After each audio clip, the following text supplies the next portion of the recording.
Welcome to another episode of Ascendle Unscripted. I'm Michael Cinquino, your host and curious generalist. However, we have two specialists today. We have Dave Todaro, founder and CEO of Ascendle, and we also have Jason Ling, Director of Digital Strategy, also Ascendle, both Ascendle Unscripted veterans. Welcome back, guys. Thank you, Mike. Thank you, Michael. Of course. Diving in as always, so many product leaders face a challenge. Do we let technology lead the way, or should every initiative be product-led? Today, we're going to break it down with our two fantastic guests and veterans on Ascendle Unscripted. So, stage setting here. We often see product leaders become disconnected from real business impact. Today, we're going to talk about why everything should be product-led, even something as boring as platform migration.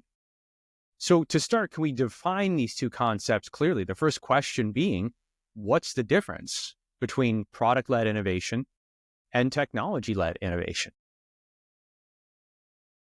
Yeah, I think when we talk to our clients, they have a distinction in their heads. I think it probably varies from company to company.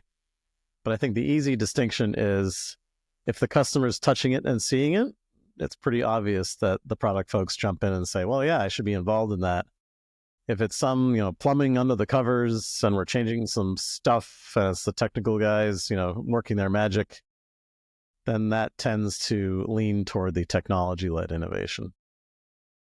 Yeah, I mean, there's the old adage of your customer doesn't care how it works, it just needs to work. So I would say, like from to Dave's point, that like technology-led, like a specific example would be like if say you have an e-commerce site and it's currently sitting on Azure, and then you crunched the numbers or did whatever, Amazon did an amazing job of taking you out to dinner and convincing you to move over to AWS. If it has no impact whatsoever on the customer and the customer experience or the revenue or anything like that, that's definitely a technology-led thing, which arguably in my experience over the years, like the product people, we don't care. Like, just don't break my products and don't piss off my customers. Like, don't make my users mad. I agree. That's kind of how I've seen always kind of the difference is exactly what Dave said. Like if your user / customer is touching it, it's definitely a product thing. If it's more of the under the covers plumbing, it's tech. Like I always tell product people, like, it's not our job to figure out the how. Like we don't figure out how it works. Like, no. Jason, is that the reason why this next question is asked the way it is? Like, why do you believe that every innovation should be product-led, even something like migrating to a new platform? Because what you laid out there is like, in a way, it was product-led because it didn't bother the customer. Right. I mean, at the end of the day, it's all about revenue and cost. It's if you're doing anything like from a product perspective, is this thing going to make me money? Is from an organizational perspective. And that's like half of it. And then the other half, which is really, and I'll let Dave speak to this, is really kind of on the technology bent, is the, like, from a product perspective, like product-led growth is all about focusing on your customer, focusing on your user, and maximizing the revenue out of those customers. How you do that now falls into the technology side of it. And that's where it's kind of that umbrella of, we'll use the Azure to AWS kind of model. Well, if we go to AWS, it'll be cheaper internally. So if you really kind of think about it, like, you have a lot of these organizations that sit there and talk about, like, what are, that we work with a lot of our clients when we sit there and talk to them going like, okay, what are your three big OKRs? What are your objectives and key results? And you'd be amazed how many sit there and go like, oh, well, we kind of have thought about this. We haven't about it, blah, blah, blah. And then like, okay, if you haven't really thought about it, there are the big three: revenue, customer acquisition, and customer retention. That's it. I need new customers. I want to keep the ones I have already. And I want to maximize the amount of revenue I have per customer. What do I need to do that? But that's only half of the equation. The other half falls on the technology side, which I'll stop monologuing. Yeah, I think it's easy to fall into a trap, which is, well, this is just a technology thing. But here's the problem. all the time that we're spending on the technology piece is time that we're not spending on the user-focused piece. So I have a pretty black and white view of who owns the ROI for all the technology folks. It's product. Because at the end of the day, product is responsible for delivering ROI on every development dollar, which is why they're responsible for prioritizing the backlog. What are we going to work on this quarter? What are we going to work on next week? Making sure that all of the things that we're working on from the technology side is actually impacting those three things that Jason talked about. Customer acquisition, customer retention, maximizing revenue per customer. And so the problem is that if product just abdicates their responsibility and doesn't ask a lot of questions, all of a sudden we get 6 months down the road and we didn't execute anything on the roadmap, and we're asking some questions and we realize that, we did that technology replatforming thing. We knew that that was going to take about 6 months. I didn't quite realize it was going to take 6 months, and I wasn't going to get any stuff from my tech team during that time. And this is the trap that I've seen our clients fall into, which is, well, it's a technology thing, but everything comes at a cost. Even if AWS or Azure tells you, well, we're just going to snap our fingers and we're going to move your stuff over, we'll take care of all of it for you, it's still going to require your time to some degree, which means that all of the time spent working on that technology innovation is time that's not spent working on the roadmap. It's oftentimes worth it, but I think you just need to acknowledge that there is in fact a cost and a trade-off, and you need to make sure that you rationalize those trade-offs. Yeah, my last startup that I was involved with, I worked where I was head of product. I worked very, very closely with our CTO, our chief technology officer, and the way our relationship was basically set up was I was responsible for exactly what Dave said: the revenue numbers, the product numbers, new user acquisition, retention, ARPU, the whole 9 yards. Because they rolled up to our big three OKRs that we had for the organization. The CTO, he was responsible to really kind of boil it down of cost savings and efficiency. So he would be like, okay, what technologies can we implement that will cut down the amount of time it takes to deploy a new build? Or we actually don't need 45 engineers because we're switching over to a new framework and it only takes 20 and it's just as efficient. So while I was responsible for kind of like the external revenue, the CTO was responsible for the internal operations revenue. And with the two of us working together, that's how we partnered up with it. So it kind of also it was kind of a good like self-imposed checks and balances, where it kept me from going like, so I woke up at 2:00 in the morning and I had this wacky idea and we're going to build this thing, and me handing it off to him and him going like, so this isn't even physically possible. Like you just like, you can't do it. I'm not saying that like we don't have the people. I mean, in this reality, you can't do this. And then vice versa, him going like, hey, I was down in our core code and our platform, and I was thinking like, if we take the next 3 months and refactor it, it'll be 17% faster. And I'm like, so that's all you're going to be doing? He's like, well, it's a big effort. I'm like, no. So we kind of like kept each other in check, which was great. All organizations do that. No, they don't. So as you guys are speaking, there's a common theme here, and I think it's a common theme through Ascendle Unscripted. That is the quality of the questions and the timing of the questions. Quality meaning relevance, and then timing, when are you asking them? So to go back to the beginning of when an innovation opportunity arises or when a fork in the road is there, what should be the first questions that product leaders ask? Why are we doing this? What does that mean? Like, why are we doing it? Like that literally it should be like that is your foundational question for anything, whether it's we need to do a major refactor. Like I'll go tech first and then I'll go product. Like we're going to go from Azure to AWS. Why? Why are we doing this? Let's look at our OKRs. These are the things this is the things that matter. What is what you're doing going to support those? Same thing with product. It's the whole thing like, hey, we have this new thing. Q2 is coming up. We're reevaluating our roadmap. We want to add X amount of number of new features or whatever to our overall product. Why? Why are you doing this? Because all other questions, all other conversations comes from that answer. Like, why are you doing this? Well, our CEO read a Medium article over the weekend and saw that a potential competitor is doing it. Try again. Like, why are we doing this? Does this lend itself to the fact that the question you really, maybe another way to phrase that, Jason, is to what benefit is this going to be? Or right. What is the customer going to get from this if you're thinking product, right? What's the benefit? What's the impact? How does this tie into our overall organizational strategy? It is the why do we want to do the thing? Like, why do you want to do it? And what is that? And what does that really, really mean?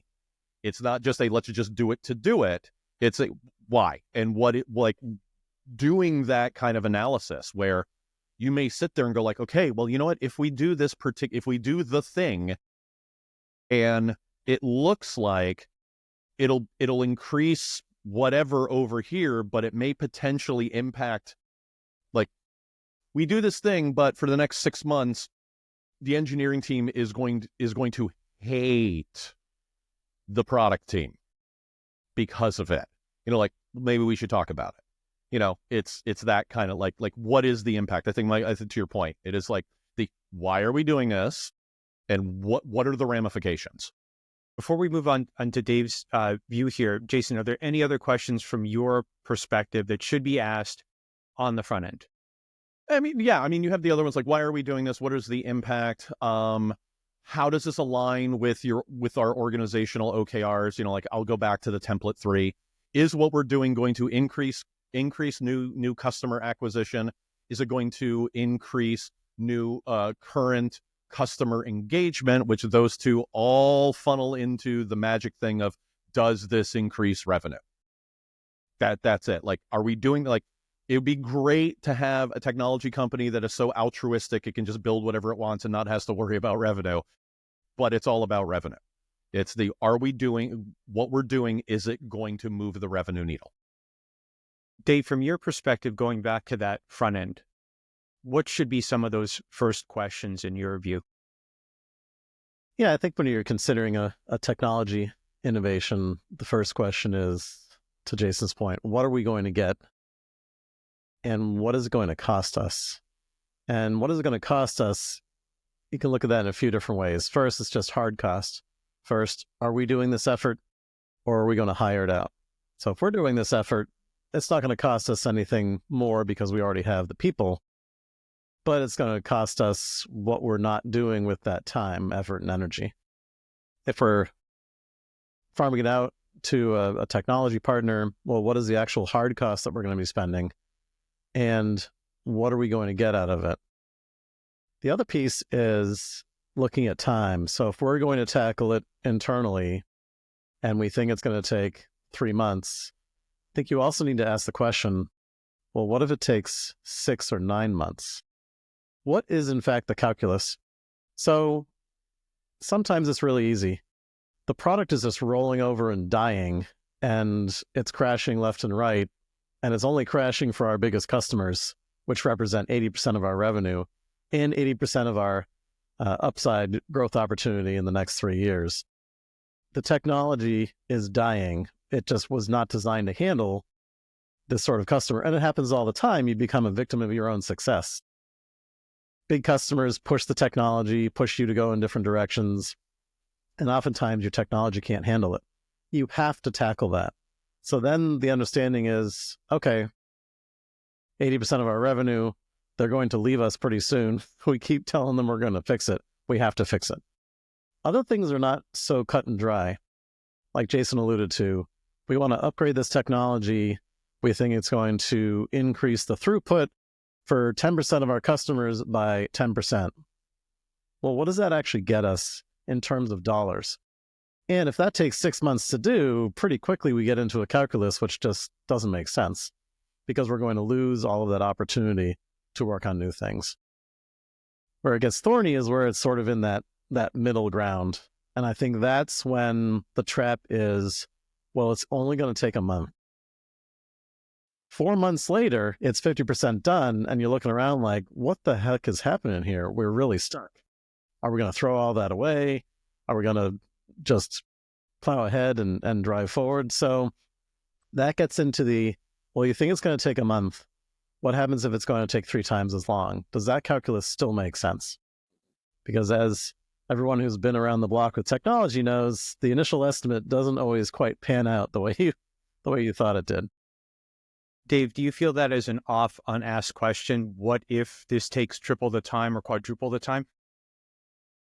I mean, as humans, we're generally optimistic. And I think that usually business leaders are fairly optimistic because we have to keep getting up out of bed every morning and plowing ahead, even in the face of adversity almost every day.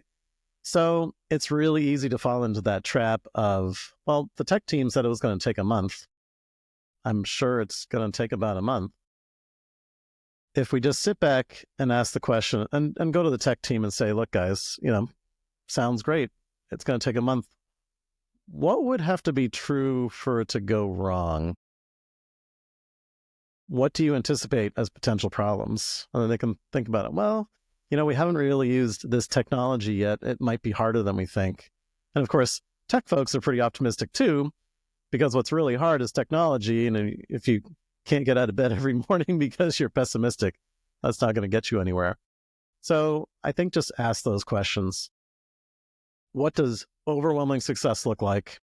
Done in a month. We retained 80% of our revenue. Awesome.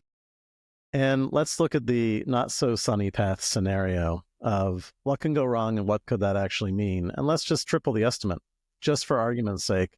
And let's think about it. Is it still worth it? And if it's not still worth it, are there safeguards that we can put in place? For example, we're going to chop up this effort into a must-have, nice-to-have, someday maybe sort of priority. Ruthlessly prioritize, my 2 favorite words. Focus on the most important thing first. If you tackle that 1 week chunk and it takes 3 weeks, well, then you know where you stand. If you have the entire, car apart on the shop floor and all of a sudden it takes 3 months instead of 1 month because you've tried to work on everything, then you don't have any power. Before you never really move on from budget, but before we in this episode move on from budget, is there anything that we haven't covered that you feel could be relevant in this realm? In the past, what I have done, to kind of speak to what Dave was saying, it's like I always tried to avoid the specific example being like, okay, hey, we have to do a refactor or we have to do something. It's pure on the tech team. It has nothing to do with any of the product. It's we'll call the plumbing and everything like that. And I've always tried to avoid the like, all right, I'm going to give you 6 weeks to do what you need to do and everything like that. By in the past, working with the engineering team, going like, I'm going to give you 20% of my roadmap to do the tech/plumbing stuff you need to do. Because the way that I've seen it is it mitigates that, well, we're sitting around waiting for a big tech project to conclude. It's now part of the overall yearly roadmap. It's now integrated into the product.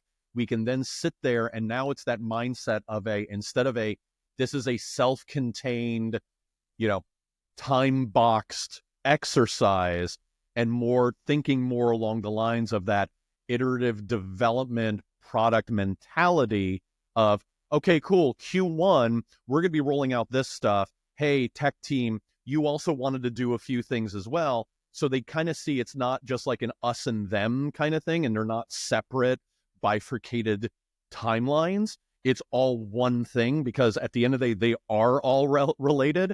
Like, you spend 6 months refactoring something, you flip the switch, and then my product disappears. We're having a conversation. But if it's during those 6 months, it's we did this, and then we kind of rolled that into the next release. Oh, we did more, and roll into that next release. It's breaking that waterfall thing of like, I'm gonna take my 5 full stack devs, disappear into a conference room for 3 months, come back, I'm gonna push a key on my keyboard and hope. It's like, no. Wrong. Can we move on to real life examples? Mm-hmm. Some technology-led approach that failed versus a product-led approach that succeeded? I've got 2 technology-led ones, and I want to hear. Actually, can I flip it? I want to hear Dave hear about a product-led one that was a failure. Can we do one both? Yeah, I want to. That'd be great. All right.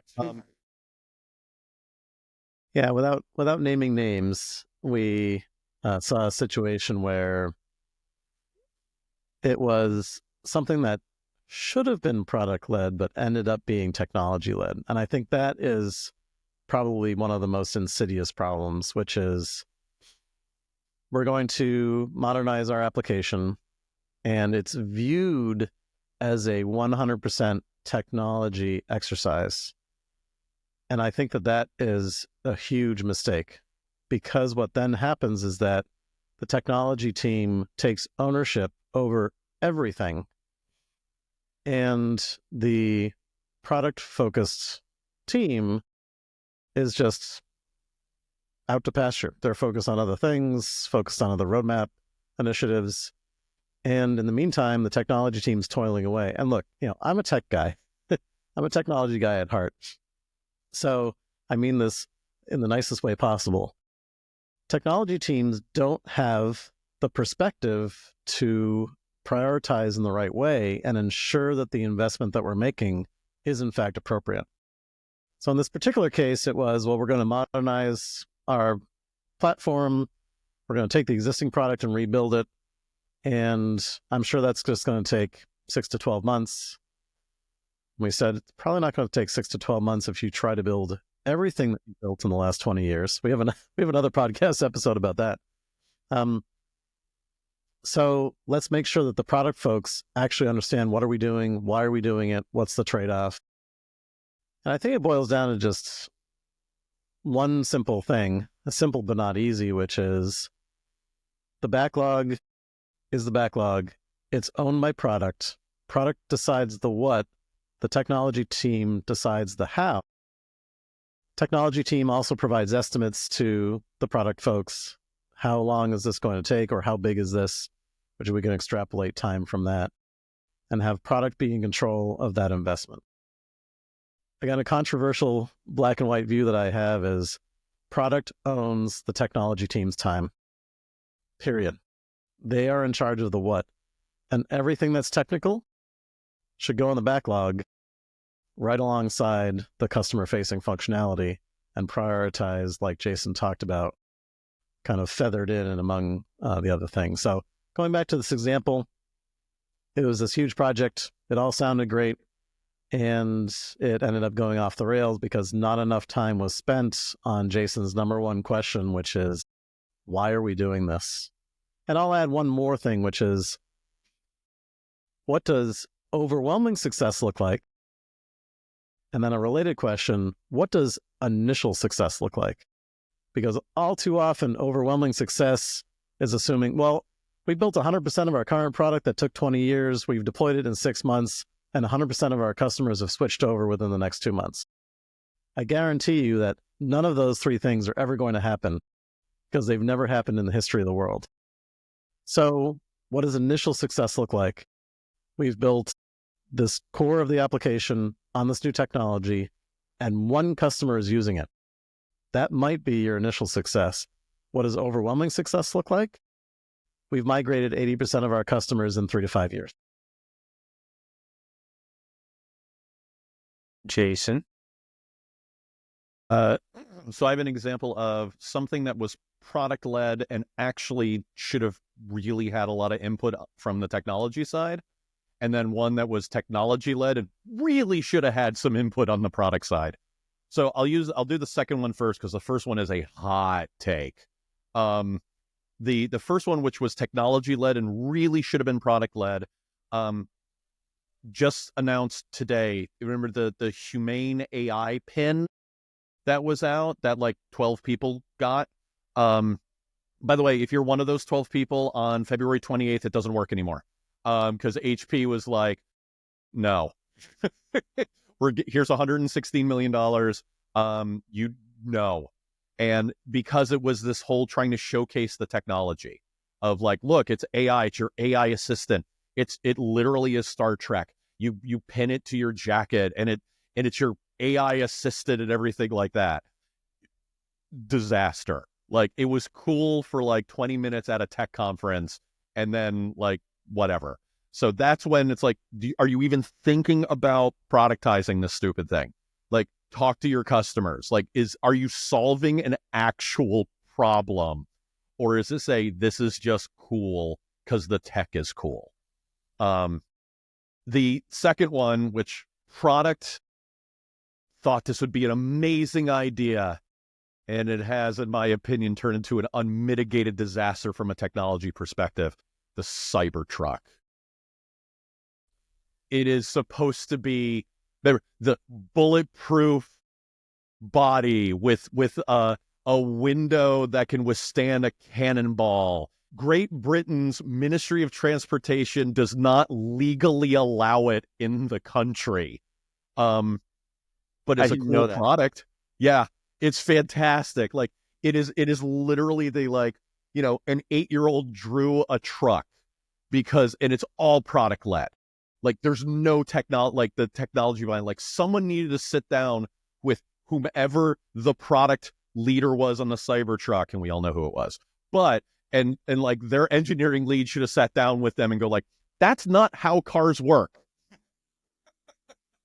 So it's like, it's those two where it's like there's clearly a disconnect between the two, we'll call, what is it? The estates. We'll call, like, there are two disconnects between the estates.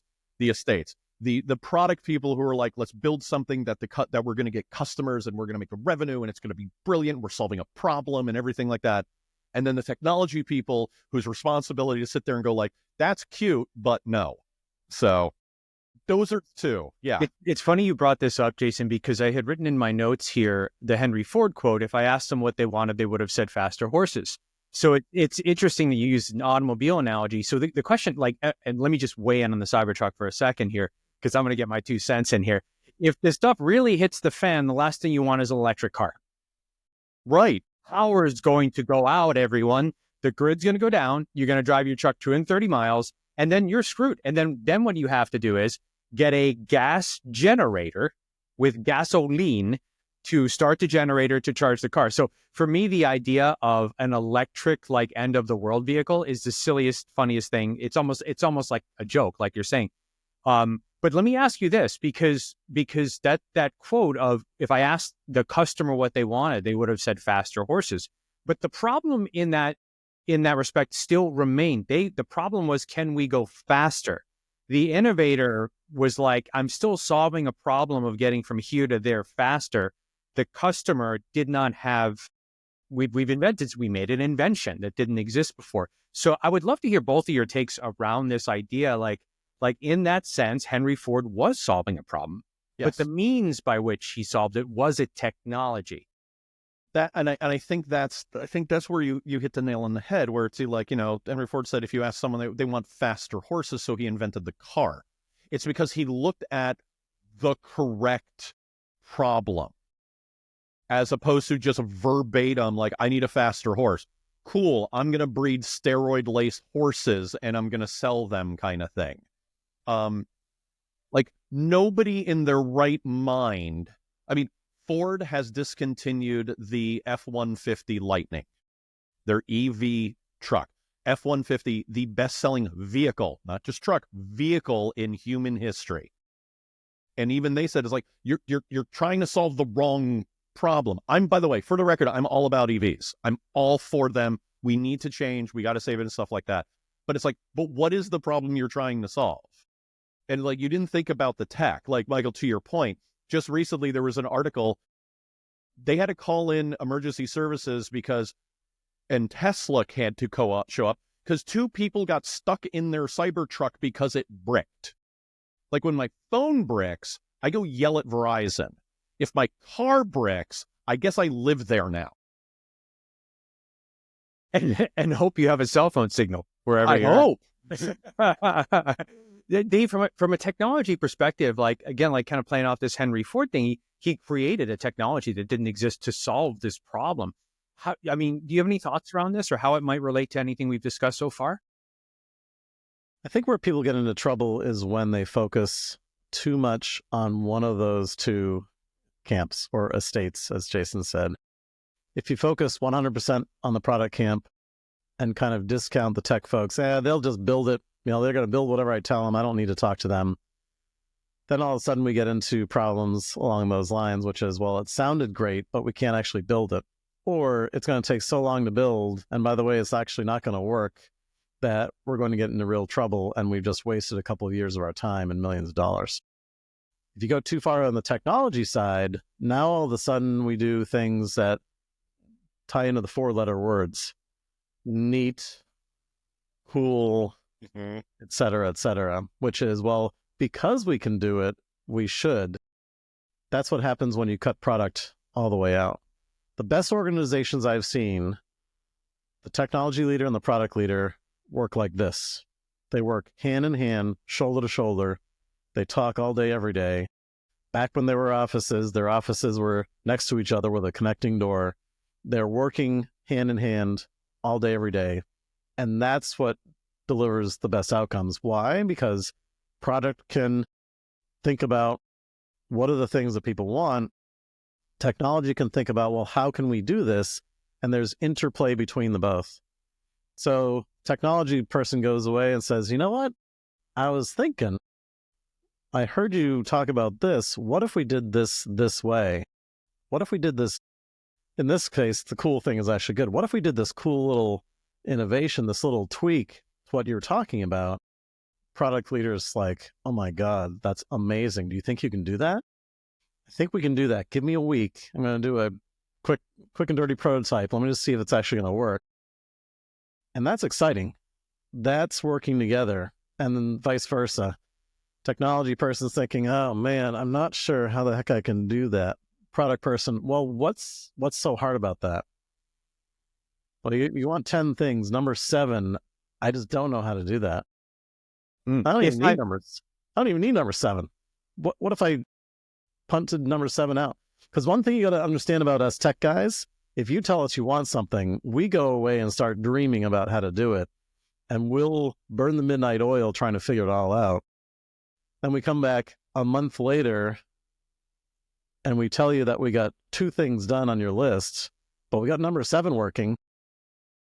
Products like, well, if I knew that number 7 was going to take you 3.5 out of the 4 weeks, I would have told you to drop it. That's what happens when you're not communicating. Because the 2 examples to 2 extreme ends here, we have what would seem the Cybertruck, tech for tech's sake, right? And there was a tech-led thing that didn't really, what's the real problem that it solves? And then on the other end of things, if I may mention this name, Theranos. Yes.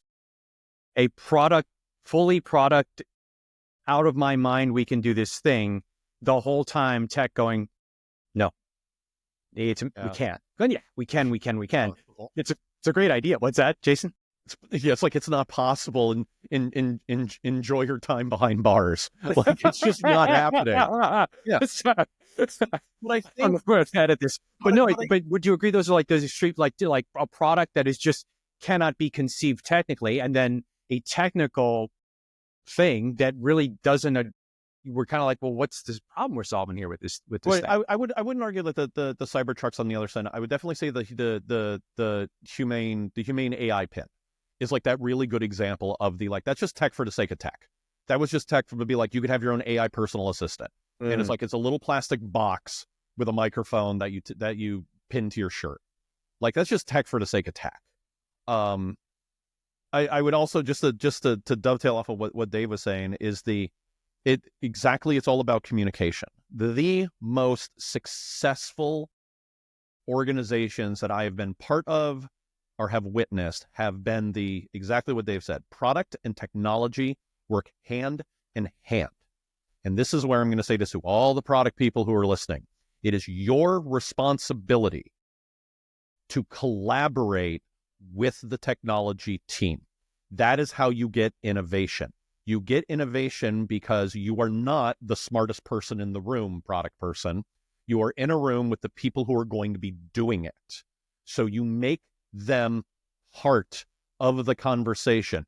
You make them part of the project. You don't just sit there and go, I wrote a PRD here, we'll talk about it during refinement. It is I don't know how to do it. Or even if I do know how to do it, I'm not going to do it because that's why you're an engineer and I'm not. Mm-hmm. And it's all about that collaboration and that communication. And some of the best engineering teams, best project teams. We have a few, well, all of our project teams here at Ascendle working with clients, the ones that are just working like clockwork are because the product strategist or the product manager who's on the product side of a particular client engagement is partnered with technology. There is no like, do this kind of thing. It's, I want your input. I want you to be heard. I want you to collaborate. Because then once everyone feels like their voice is being heard, then to Dave's point, it's you know what? I've been thinking about this over the weekend.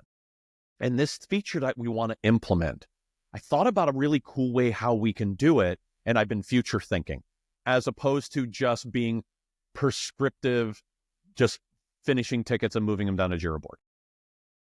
Jason, Dave, I want to get you, before we move on to wrap up here, Dave, Jason's mentioning, product and tech.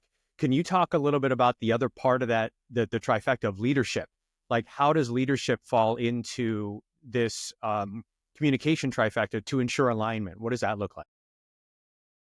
I think there's a couple of factors. I was just going to add in before that, talking about the technical folks, there's responsibility on the technology side as well to make sure that we are communicating effectively with product. I think the other trap that's easy to fall into is product's always going to want it faster, right? Faster, faster, faster. Faster doesn't mean they're telling us, well, they expect us to work, 60 hours a week to do these crazy product things. Really what it means is we need to be clever. So it's not about outputs, meaning how much code do we write, how much functionality do we create. It's about outcomes. And that's where the collaboration comes into play. Because us as technology folks, the way that we can leverage our smarts the best is not to write code faster. It's to write less code because we're being clever. Simple example, Azure and AWS, tons of cloud services. The very first thing I do when I hear a product person ask me for something is I go look at the catalog of the now hundreds and hundreds of services that change all the time on AWS and Azure, and I figure out, how can I cheat?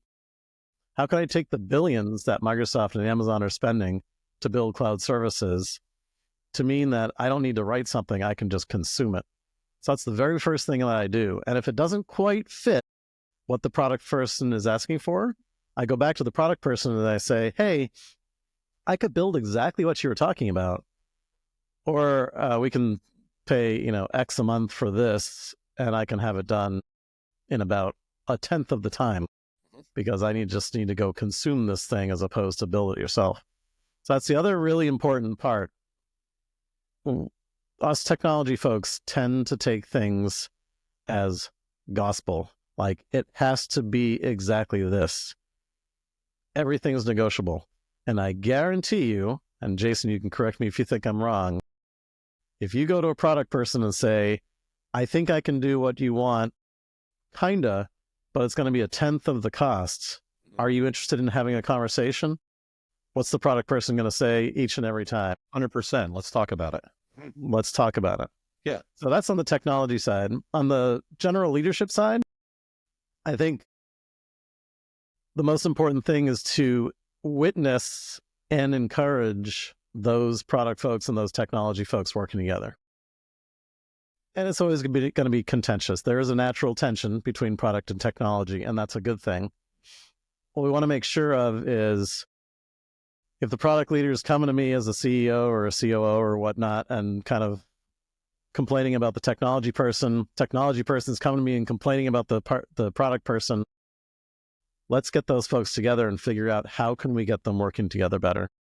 If they're individually working in their own silos and their relationship is like this, it's never going to work. We've actually gone into some companies and done some consulting, and unfortunately, one of those people was just not going to work out. And that's sometimes, you need the nuclear option, which is if these two folks can't work together, you might need to replace one or both of them. It's that important that I would even bring up that option of, are you telling me I might need to replace a senior leader? If they can't work together, you will fail to achieve what you otherwise could with a collaborative, healthy conflict between the product and technology leaders. There was that question, I'm just kind of pausing here. There was that question of what should tech leaders be thinking about? Dave, do you feel like you covered that? Or do you need to talk a little bit more on that? Yeah, I think I covered that. I feel like you did too. I just wanted to check in with you. Jason, for you, for product and business, keeps tech honest. Do you need to add anything to that? I mean, the only other thing that I would say is that when it comes to leadership, regardless of whether you're product leadership, whether you're the CPO, head of product, chief digital officer, whatever it is, and then you look at on the technology side, CTO, VP of engineering, whatever, stuff like that, the more and more and more you move kind of up above the chessboard, I'll call it, your main drivers should align. Like, at the end of the day, and Dave, tell me if you disagree, at the end of the day, the CTO should not care about, hey, how many points were done this sprint on that project. The CPO, the CEO, and the CTO should all be thinking about the same thing. Revenue. And what do we need to do about it? Because that is how you become in that C-suite. That is how you become in that leadership position. The day-to-day, that's why you have people. That's why you've got trusted people in your groups to make sure that that machine is running so that you can sit there and go, like, we need to think about the big stuff. Wrapping it up, Jason, just staying on you. In 60 seconds, what would you say the answer to the question is, why should every innovation be product-led? Because at the end of the day, the only thing that matters is your customer. Your customer doesn't care how it works. They just want it to work.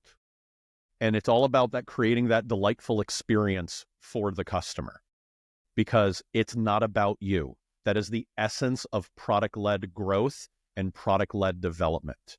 It is, you listen to the market and you listen to your customers. They are the nexus of everything that you do. And that's where it files into the technology stuff. Can we make it faster? Because it'll support them. They don't care how it works. They don't. They just want it to work. Like, I just want it to do the thing it does. Thanks for that. Dave, in closing, is there one key question every product team should ask before investing in new tech? I think the question needs to be, tell me more. And I'll flip that a little bit and say, the technology leader needs to be assertive as well.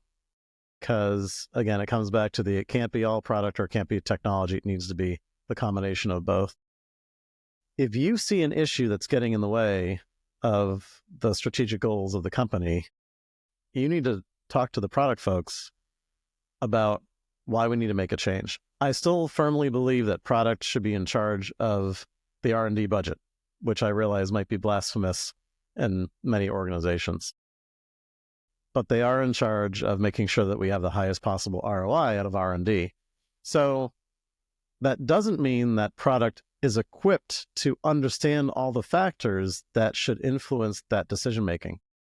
So if I see a problem, for example, hey, I think in about 6 months, the product is going to roll over and die.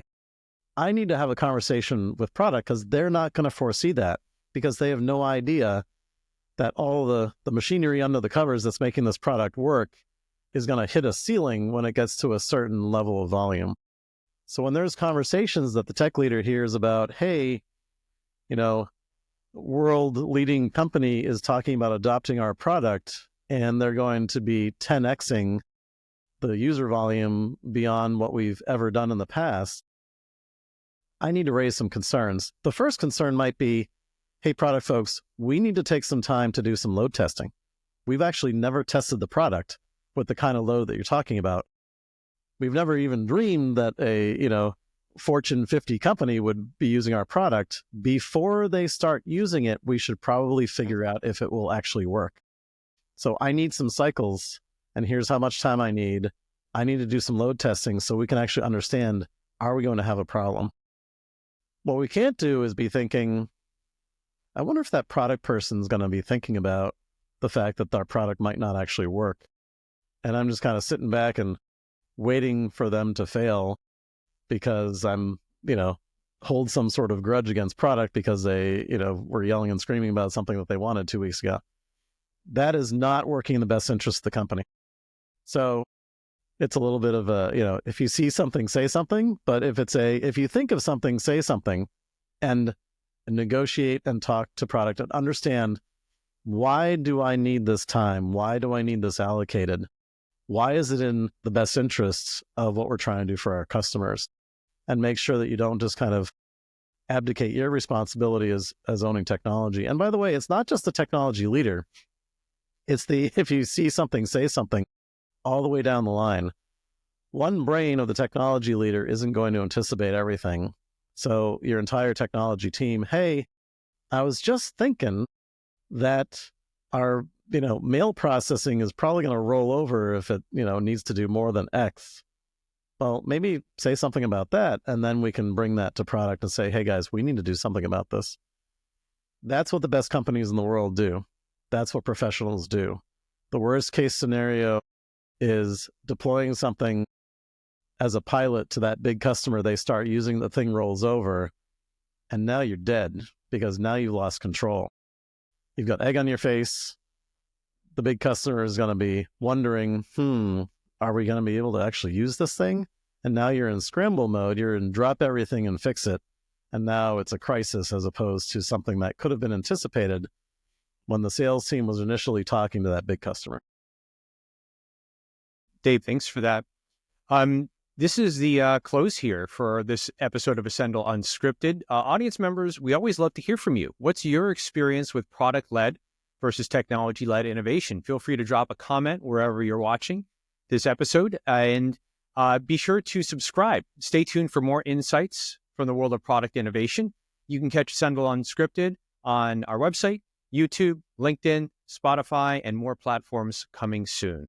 Thanks for joining us, founder and CEO Dave Todaro, and Director of Digital Strategy, Jason Ling. Thank you, Michael.